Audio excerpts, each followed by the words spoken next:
So I was scrolling on YouTube the other day and I came across one of Young Don's old videos, the greatest school fight ever. So I'm watching the video and he gets to the part where a guy gets hit with a bicycle, my G. This part took me out the first time I saw it, because who throws a bike? And whose bike did bro throw? It's like something out of a movie. Bro threw that bike like it was a stage pop off Mortal Kombat. If the story hadn't have happened in Florida, I wouldn't have believed it. But y'all know how it is down there, so makes sense. Oh, no. So I keep watching the video, but then I stop to think about it for a second. And the more I think about it, the more I start thinking that none of that would have happened where I play. Bro literally got hit by a bike. And as many times I pulled up to the court, no one's ever got hit with a bike. As many times I pulled up to the court to hoop, if anything was going to happen, as soon as the first punch was thrown, matter of fact, as soon as the backup pulled up, dudes would have been running the backpack. If you know, you know. Now when I go to the courts, there's usually a chance of something crazy happening too, but things are usually handled a little bit different. So saying that, this is the story of the time I almost got shot playing basketball. This was back in early 2021. I'm still in school and it's right in the middle of the virus. Everything was still pretty much shut down, so there wasn't much to do except for school, work, and play the game at home. For all my gamers out there like myself, y'all remember that this was the first time ever that it was socially acceptable to be antisocial and play video games at home all day. It's not like we had anything else to do, especially since you basically exiled the quarantine for being irresponsible and going outside with other people. At the time, a few things were just starting to open back up, so my boy Lou hit me up to hoop. Most of the outdoor courts in the area around school are still open, so when my boy hit me up, he was getting ready to hoop at one of the courts where people were at. We had been hooping at this specific court for a minute, so the people knew us and we knew most of the people that played there. And at this point, I had basically solidified myself as a top pick for any pickup team in that court. I might as well have been a top 5 NBA draft pick because most people there knew I could hoop, so they wouldn't try anything crazy.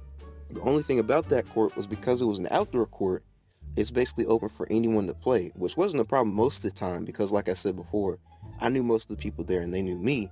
But every once in a while, some new people would come and things get a little bit heated.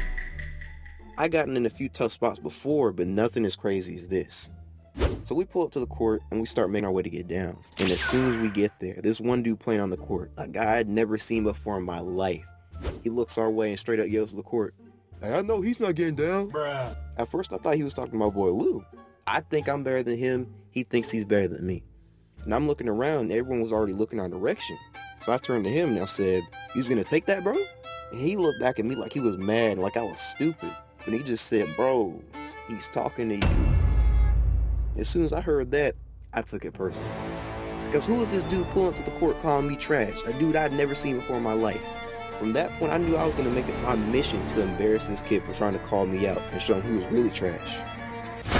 Round 1, fight. We had to wait a game or two before we were on, so the whole time we're waiting, I'm locked in.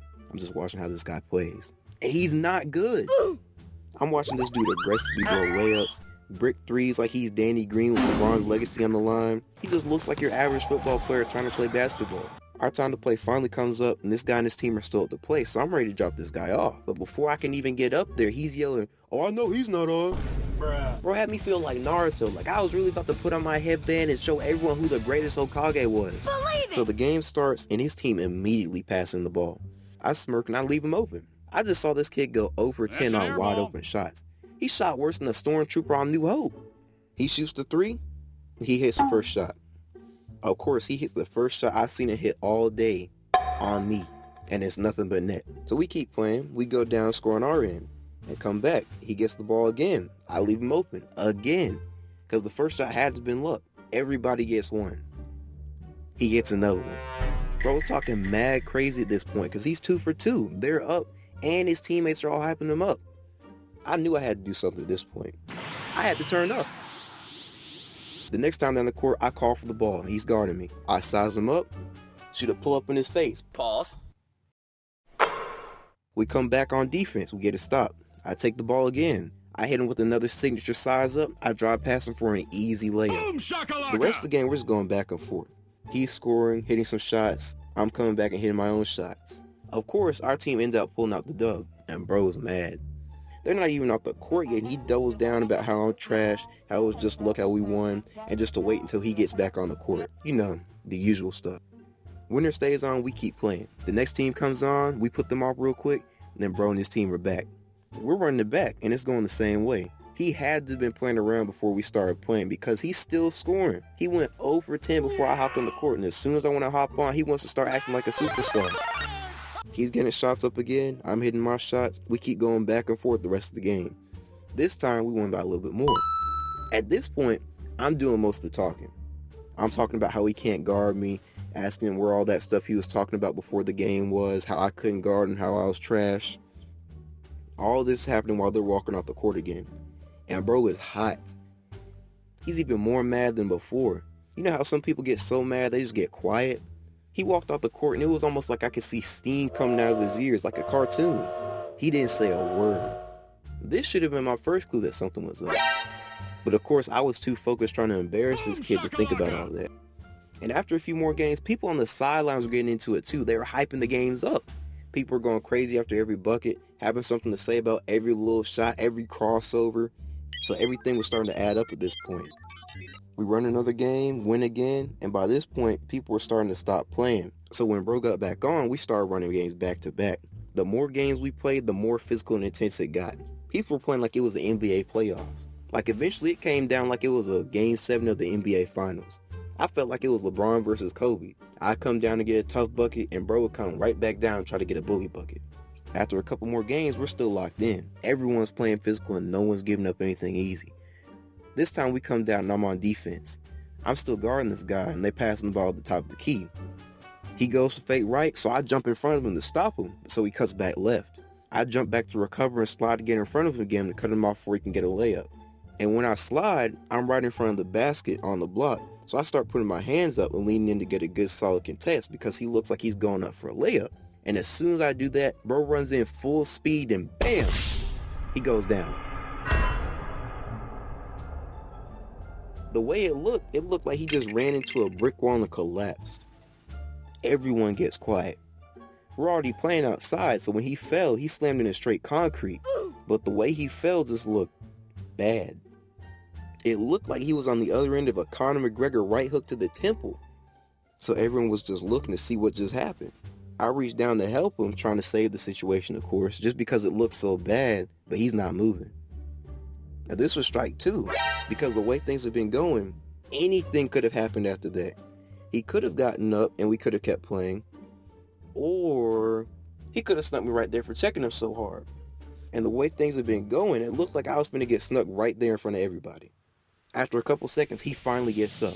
He gets up, and he's running the car. That's strike 3. My spider senses are ringing. He's gonna pop the trunk and get the tools on me.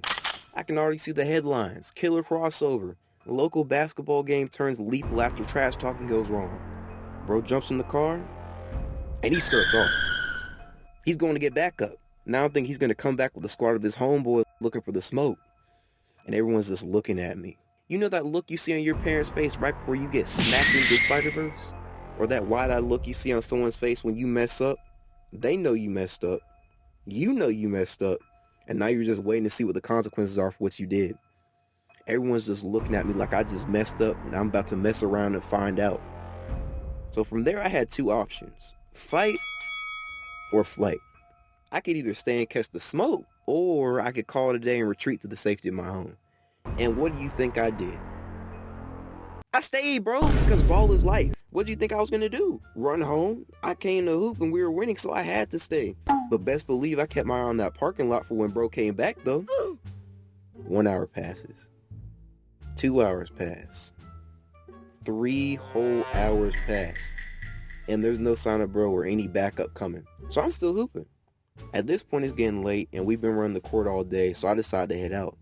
I dap up my boy, grab my stuff, and I head on home. Nothing happened. That was it. I dodged the smoke. Before I end the video, I just wanted to pause right here. This wasn't originally what I had planned for the ending, but I just want to end on a good note and say stay safe. At the end of the day, this was just a fun story that I thought would make a decent video, and even though nothing happened in the end, something definitely could have. So I just like to emphasize, use your judgment and stay safe. With that being said, thanks for watching, And until next time.